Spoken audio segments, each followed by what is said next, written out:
Ինչպես է գնահատում տեղի ունեցածը, արդյոք խուլիգանություն կարելի է համարել, ինչի համար Վազգեն Սաղաթելյանին եւ Նարեկ Սամսոնյանին նկատմամբ քրեական գործ է հարուցվել եւ վիրավորանքը ապա քրեականացվել էր, բայց փաստորեն տեսնում ենք, որ այս հիմքով նաեւ քրեական գործ է հարուցվում։ Ինչպես է տրամաբանությունը։ Տեսեք, Հայաստանում ազատ խոսքն է արդեն քրեականացում,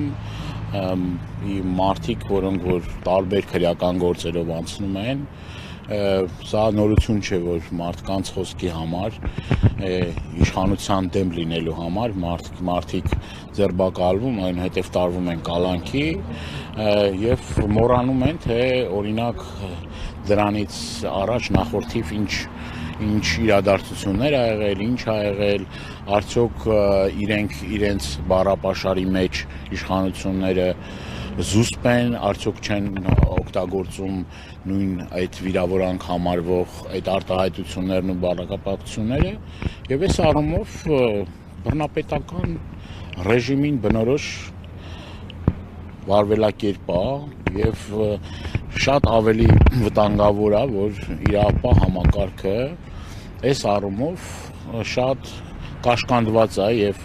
մեղմ ասած կաշկանդված է եւ ստիպված է կատարել իշխանությունների կմահաճույքները։ Այս առումով իշխանությունների ձեռը խաղալիք է դարձել իրավապահ համակարգ։ Ամենամտահոգիչը դա է։ Ազատ արտահայտվելու մարդկանց, գիտեք, որ այս տարիների ընթացքում ինչ է տեղի ունեցել Հայաստանում, տարբեր մարդիկ, քաղաքական գործիչներ, հանրային գործիչներ, բլոգերներ, չգիտեմ, տարբեր շերտերից մարդիկ այսօր ցավոք սրտի արդեն մենք 40-ից ավել քաղբանտարկյալներ ունենք, բարերար ունենք, քրեակատարողական հիմնարկում ազգային բարերար, սրբազաններ ունենք կալանավորված, հոգևորականներ ունենք կալանավորված, ազգային ժողովի պատգամավոր ունենք կալանավորված, այլընտրանքային խափանման միջոց կիրառած տարբեր քաղաքական գործիչներ կան, որոնք երկար տարիներ քրեակատարողական հիմնարկում լինելով, իրենց առողջությունը այնտեղ կորցնելով եւ այլը, հիմա էլի այս քրեական գործերով անցնում են։ Սա ճնշում է, ինչ կարող եմ ասել, կարծեք թե ամեն ինչ պարզ է մեր հասարակության հանրության համար եւ նորից եմ կրկնում, եթե մենք ուրեմն ուսումնասիրենք օրինակ իրենց դեմոկրատական, ասինքն իրանք դեմոկրատական են, չէ՞ իրենց համար ժողովրդավար, դեմոկրատիա եւ այլը, ուրիշ մի երկրում նման բանի ականատեսը չենք լինի։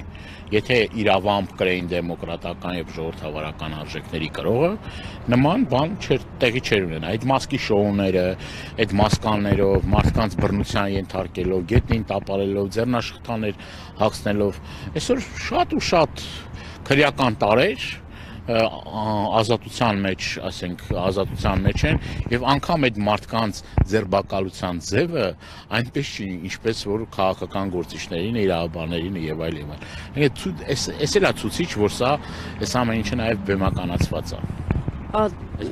Խնդիր ունեն դա ցույց տալու, էլի ոնց են անում, որ ինչ որ մարդկանց սիրտը կամ հոգին փառավորվի կամ ոգևորվի։ Ում սիրտը պետք է փառավորվի կամ ոգևորվի։ Իշխանության ներկայացուցիչների, իհարկե, ամենավերին օղակներում կանգնած անձանց սիրտը եւ հոգին փառավորվի։ Շատ տենց դեպքեր կան, որ իրանք էլ են ասում, որ օրինակ չէ, այդ ամեն ինչը նաեւ նկարահանվում են, որ ցույց տան, որ տեսեք ինչա որ իրենց լավը զգան, էլի։ Նաեւ վերջում ԱԱԾ պետի աշխատանքից ազատելու հանգամանքը նաեւ ինչով էր պայմանավորված, որ նույն հրահանգը նաեւ իջեցվել էր ԱԱԾ պետին, որ ԱԱԾ պետը նույն կերպ նաեւ վերաբերվի ազգային բարերար Սամվել Կարապետյանին։ Շոուի վրա նստած են, շոու, բեմադրություն, արյուն, տեսարաններ եւ այլն։ Ձեր այդ գնահատականները լավ գիտեք, որ գործող իշխանությունները, ԿՊԱ-ական պատգամավորները ձեզ ելույթներով հակադարձում են, որ 37 թիվը չի, ինչպես ընդդիմություն է պնդում, որ Հայաստանում քաղբանտարկյալներ չկան, որ նախկինների ժամանակ մենք կարող էինք բիրտ ուժի կիրառման ականատես լինել, իսկ իրենց իշխանության ժամանակ հիմա հակառակն է, ինչպես եք սա գնահատում։ դուք մինչև այդ տեսել եք սրբազաններին անազատության մեջ իրենց խոսքի համար։ Կա տենց բան, եթե նախադեպը կա, ես չգիտեմ, ասեք։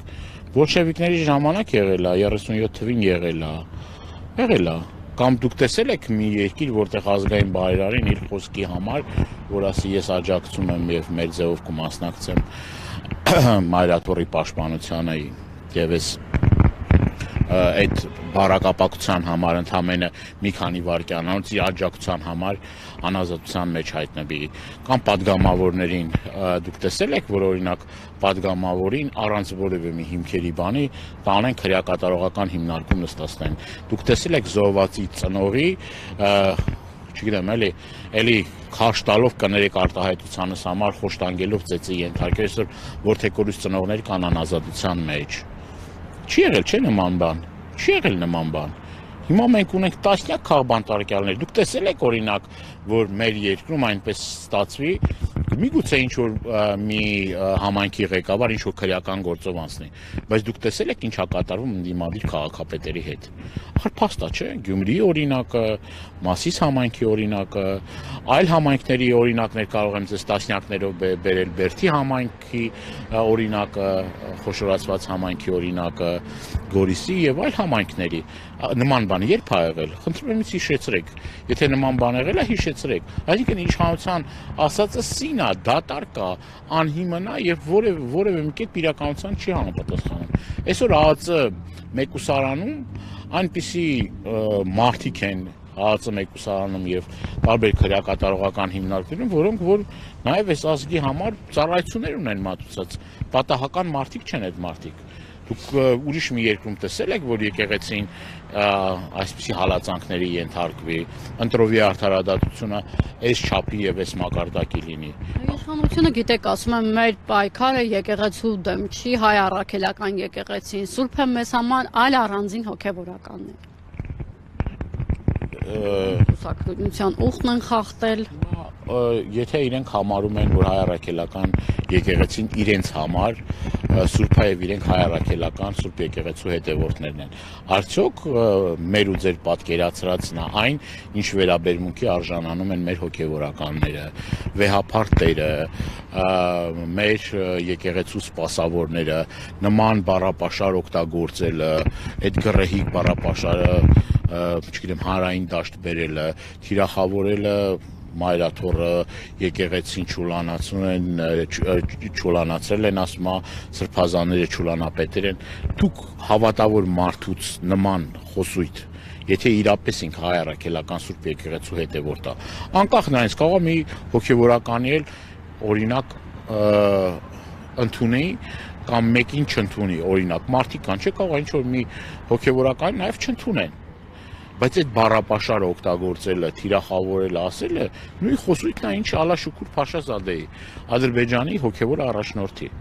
Եվ սա ցույց է այն բանի, որ այս մարդկանց խնդիրը հենց հայ առաքելական Սուրբ եկեղեցու թիրախավորումն ու ի վերջո հայ առաքել փորձել կազմակերպել հայ առաքելական Սուրբ եկեղեցին։ Դա ավելի քան ակնհայտ է։ Ինչի մասն է խոսքը։ Եթե դուք արքալույց հոգևորականին, որ էլի շատ վատ այր են պահել անարգելով մայրաթորը, գնում ես այդ արքալույց հոգևորականի պատարագին մատուցում, ոնց կարա դա ընդունելի լինի, ոնց կարա դա ճիշտ լինի, ոնց կարա ավազանի անունով կոչես, օրինակ կաթողիկոսին, դա ոնց կարա նորմալ լինի։ Օցիալ կաթողիկոսին ավազանի անունով կոչել, ձեռ առնել, դա որքանով է ճիշտ եւ adekvat պահված իշխանությունների կողմից։ Պարոն Դանելյան, եթե վերադառնանք Վազգեն Սաղաթելյանին եւ Նարեկ Սամսոնյանի այսօրվա բռնի ուժի կիրառմամբ ձերբակալությանը եւ ապա հիմա կալանավորման միջնորդության քննությանը դուք սա ընդհանուր առմամբ ինչպես է գնահատում ընդդիմախոսներին լրացնելու ճնշումը գործող իշխանությունների հետ եւ արդյոք նաեւ կապում եք ոչ միայն Ալեն Սիմոնյանի այս հաղորդման, այլ նաեւ օրերս Սերժ Սարգսյանի հարցազրույցի հետ։ Եթե կան օրինակ, եթե կան ինչ որ պրետենզիաներ կներեք այս բառիս համար, եթե ինչ որ կան անհամաձայնություն կամ վիրավորվել է, կա ընթացակարգ, դիմում են դատարան, Դատարանը եթե մեղավոր է ճանաչում, օրինակ դրա համար դրամական տուժի է ենթարկվում կամ օրինակ այդ մարդը, չգիտեմ, ներողություն է խնդրում վիրավորանքի համար, տասնյակ հարյուրավոր այդպիսի գործեր կան, օրինակ ընդդիմության կողմից ներկայացված դատարան, որը որ ընդդիմությունը համարել է, որ դա վիրավորականին որ մեկին են այսպես ասած մասկի շոու արել, այդում հետևից ԱԱԾ-ն գնացել ձեռնաշղթաները հագցրել եւ բռնի ուժ կիրառելով բերել դատական նիստերի դահլիճ եւ այնուհետեւ ես այնքան քիչ է այսպես ասած իմ հույսերը, որ այլ որոշում կկայացնի օրինակ Մասիս Մայիլյանը, Մասիս Մելքոնյանը կներեք, Նարեկ Սամսոնյանին է ճիշտ է, այս դատավորին ծանոթ չեմ, բայց ընդհանուր եմ ասում, էլի, իմաստը, գաղափարն եմ ասում, էլի, որ մեկին են տենց արել, էլի, օրինակ դատարանի նույն որոշումով հայտնի մեկը, չեմ ուզում անունը տալ, լրատվականի տնօրենը, չգիտեմ, սեփականատերը,